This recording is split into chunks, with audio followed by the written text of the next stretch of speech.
I think this is the most frequently asked and most popular question.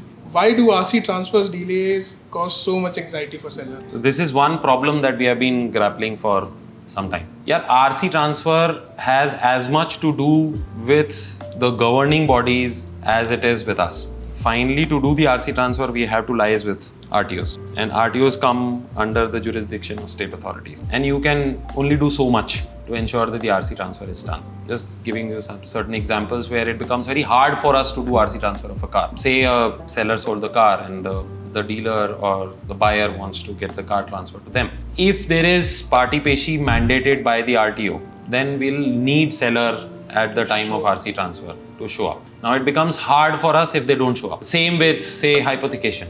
If your car has hypothecation on your RC, that hypothecation needs to be removed at the time of RC transfer. Again, then you need NOC. And then you need NOC from the seller. If you don't get NOC, you will not be able to do RC transfers. Say seller sells the car to a channel partner and then to a buyer, but there are no traces of transactions in the entire journey. If there is no traces and then the buyer does not want the transfer to be done, then there is no transfer that is happening. No matter how hard or how deeply the seller wants to sell the car, unless there is show up by the buyer to do the transfer of the car, currently the mandate is such that we can't transfer the car to the other party. Seller is helpless. Yeah, seller is helpless. So these are big pain points that we face day in, day out.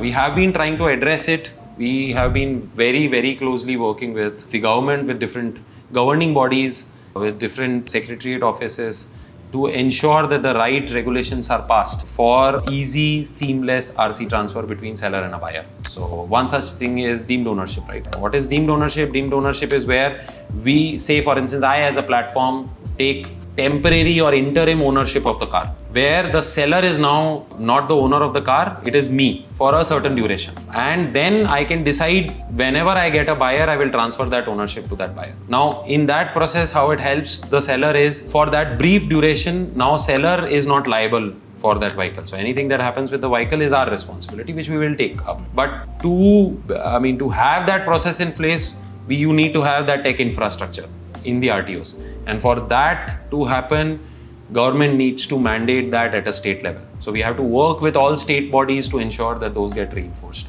And we are doing it. We are approaching each state one by one to have those regulations in place so that deemed ownership becomes sort of way of working for everyone, us and the dealers alike, to ensure that there is no issue in the entire RC transfer process for the sellers.